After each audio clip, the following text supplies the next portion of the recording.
When people say, "I understand English, but only when it's slow," what they're really saying is that their ears have not yet been trained for the natural flow of the language. This is where everything begins. Before the mouth can speak confidently, the ear must learn to listen correctly. Language is not just words on a page, it is sound, rhythm, stress, and movement. If your ear is not ready, fast English feels like noise. But the good news is this: the ear can be trained gently and patiently, just like a muscle. Many learners make the mistake of pushing themselves to speak too early. They memorize sentences, practice grammar rules, and force conversations. When they fail, they feel frustrated and think something is wrong with them. In reality, nothing is wrong. The foundation is simply missing. Think of a child learning their first language. They listen for months, sometimes years, before speaking clearly. During that time, their brain is quietly building patterns. Your English journey works the same way. Listening is not passive. It is active, deep, and powerful work. Fast English feels difficult because native speakers do not speak word by word. They connect sounds, reduce words, and use rhythm instead of clear pauses. When you try to understand only through vocabulary, your brain becomes tired. You start translating. Translation slows you down and creates fear. Training your ear means teaching your brain to recognize English as sound, not as separate words that need to be decoded. This is why slow English is so important in the beginning. Slow does not mean childish or simple-minded. Slow means clear. It gives your brain time to notice how words connect, where the stress falls, and how sentences rise and fall. When you listen to slow English regularly, something interesting happens. You stop listening with effort. Understanding becomes easier, more natural. This is your ear learning the language's music. At first, your job is not to understand everything. Your job is to become familiar with common sounds, familiar with everyday expressions, familiar with how English feels when it is spoken. This familiarity builds confidence, and confidence reduces anxiety. When anxiety goes down, comprehension goes up. This is psychology, not talent. Another important shift is letting go of perfection. Many learners believe they must catch every word to understand. This belief creates stress and blocks learning. In real conversations, even native speakers do not hear every word. They understand meaning, not perfection. Training your ear means learning to relax and trust that meaning will come, even if some words are missed. Listening daily, even for 10 or 15 minutes, changes the brain. Neuroscience shows that repeated exposure creates stronger neural pathways. In simple words, your brain gets faster at recognizing English sounds. What once felt fast slowly begins to feel normal. This is how fast English becomes understandable, without force, without pressure. When your ear is trained, speaking becomes easier. Words come out with less effort. Pronunciation improves naturally because your brain already knows how English should sound. You are no longer guessing. You are repeating patterns you have heard many times. Speaking then becomes a result of listening, not a struggle against it. So if you want to understand fast English, start by slowing down. Give your ears respect. Feed them clear, calm English every day. Let your brain do its quiet work. Over time, you will notice something powerful. Fast English will no longer scare you. It will feel familiar. And when English feels familiar, fluency is no longer a dream. It is a natural next step. One of the biggest misunderstandings in language learning is the idea that faster is better. Many learners believe that if they expose themselves to fast English, their brain will somehow catch up, and fluency will appear. In reality, the opposite often happens. The brain becomes overwhelmed, confused, and tired. This is why slow listening is not a weakness in learning English, it is a strength. Slow listening builds real comprehension, the kind that lasts and grows naturally over time. When English is spoken too fast for your current level, your brain goes into survival mode. Instead of understanding meaning, it starts searching desperately for individual words. This creates stress. Stress blocks learning. The brain cannot absorb new patterns when it feels pressured. Slow English removes this pressure. It gives your mind the space it needs to relax, observe, and understand. Understanding is not about speed, it is about clarity. Slow listening allows you to hear where one word ends and another begins. You begin to notice sentence structure without studying grammar rules. You hear how verbs change, how questions rise in tone, how pauses add meaning. These small details are invisible when the audio is too fast, but they are the building blocks of comprehension. There is also an important psychological effect at work. When you listen to slow English and understand most of it, your brain receives a signal of success. This success builds motivation. Motivation keeps you consistent, and consistency is far more important than intensity. A learner who listens slowly every day will progress faster than someone who listens to fast English once a week and feels lost. Slow listening also helps break the habit of translation. Many learners translate English into their native language while listening. This habit slows everything down. It creates a delay between hearing and understanding. Slow English gives you enough time to stay in English, to connect meaning directly to sound without passing through translation. Over time, this direct connection becomes automatic. Another benefit of slow listening is confidence. When you understand what you hear, even slowly, you begin to trust yourself. That trust changes your attitude toward English. Instead of thinking, English is too fast for me, you start thinking, I am getting better. This mindset shift is powerful. Confidence opens the door to improvement. Fear closes it. It's important to understand that slow listening is not a permanent stage. It is a training phase. Just like learning to walk before running, your brain needs to master clarity before speed. When comprehension is strong, speed increases naturally. You don't need to force it. One day, you simply notice that English feels faster, but still understandable. That is real progress. Listening slowly also trains patience, which is an underrated skill in language learning. In a world of instant results, patience feels uncomfortable. But language grows quietly, beneath the surface. Each slow listening session adds a small piece to your understanding. Alone, it may feel insignificant. Together, these pieces create fluency. Another key point is repetition. Slow English is perfect for repeated listening. When you listen to the same audio multiple times, your brain deepens its understanding. The first time, you catch the general idea. The second time, details appear. The third time, patterns become clear. This layered learning is impossible when the audio is too fast.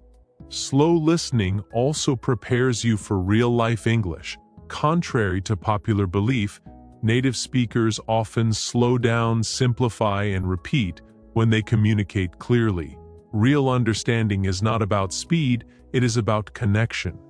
By training with slow English, you are learning how communication actually works, not just how it sounds in movies. So if your goal is to understand fast English one day, don't rush toward it. Slow down with purpose. Choose clear, gentle English. Listen daily. Trust the process. As your comprehension grows stronger, speed will come naturally. And when it does, you won't feel stressed or lost. You will feel calm, confident, and ready to move forward. Many English learners spend years listening to the language, but still feel unable to speak or understand fast conversations. This happens because listening alone without action keeps learning passive. The brain hears English, but it does not fully engage with it. This is where shadowing changes everything. Shadowing turns listening into active learning and creates a powerful bridge between understanding and speaking. Shadowing is simple in idea, but deep in effect. You listen to English and repeat what you hear at the same time, or just a moment after the speaker. You don't stop the audio too often, you don't analyze grammar, you follow the flow. This one technique trains your ears, mouth, and brain together. Instead of treating listening and speaking as separate skills, shadowing connects them into one natural process. One of the biggest benefits of shadowing is that it removes the habit of translating. When you repeat immediately, there is no time to translate into your native language. Your brain must stay in English. At first, this feels uncomfortable, but that discomfort is a sign of growth. Slowly, your brain learns to connect meaning directly to sound. This is how fluent speakers think, without translation. Shadowing also helps you understand fast English because it teaches you how sounds connect. Native speakers link words together. They reduce sounds. They change pronunciation depending on rhythm. When you only listen, these details often pass unnoticed. But when you shadow, your mouth feels these connections. Your brain becomes aware of how English actually flows. What once sounded fast and unclear starts to feel familiar. Another powerful effect of shadowing is improved pronunciation. Many learners worry about accent and pronunciation, but they try to fix it by studying rules. Shadowing works differently. It trains your pronunciation naturally. By copying real English speech, your mouth learns the correct movements. Your intonation improves. Your rhythm becomes more natural. Over time, you sound clearer without trying to be perfect. Shadowing also builds confidence. Speaking English often feels scary because learners fear mistakes and pauses. With shadowing, you are not creating sentences from nothing. You are following a guide. This removes pressure. You feel supported. That feeling of safety allows you to speak more freely. And when fear decreases, fluency increases. It's important to understand that shadowing does not require full understanding at first. You don't need to know every word. Your goal is to follow the sound. Understanding grows with repetition. Each time you shadow the same audio, your comprehension deepens. What was once unclear becomes clear. This layered learning is gentle but powerful. Shadowing also strengthens memory. When you hear, speak, and feel the language at the same time, your brain creates stronger connections. Phrases stick. Sentence patterns become automatic. Later, when you speak on your own, these patterns appear naturally. You don't search for words. They come to you. For beginners, slow English is essential for shadowing. If the audio is too fast, frustration replaces learning. Slow speech allows accurate repetition. It gives your mouth time to move correctly. It gives your brain time to process. As your skill improves, you can slowly increase speed. This progression feels natural, not stressful.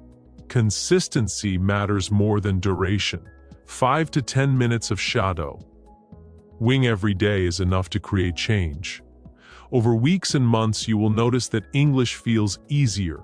You understand more. You speak with less hesitation. These changes may feel small, but they are signs of deep progress. Shadowing teaches you that fluency is not about knowing everything. It is about flow. It is about staying connected to the language without fear. When you shadow regularly, fast English stops feeling like an enemy. It becomes something you can follow, copy, and eventually use on your own. So if you want to understand and speak English more naturally, don't just listen, participate. Speak with the audio. Let shadowing guide you. In this simple practice, you will find the missing link between understanding and fluency. And once that link is built, progress becomes steady and real. Many learners believe that to understand fast English, they must study for long hours, memorize lists of words, or push themselves through exhausting lessons. This belief often leads to burnout, frustration, and eventually quitting.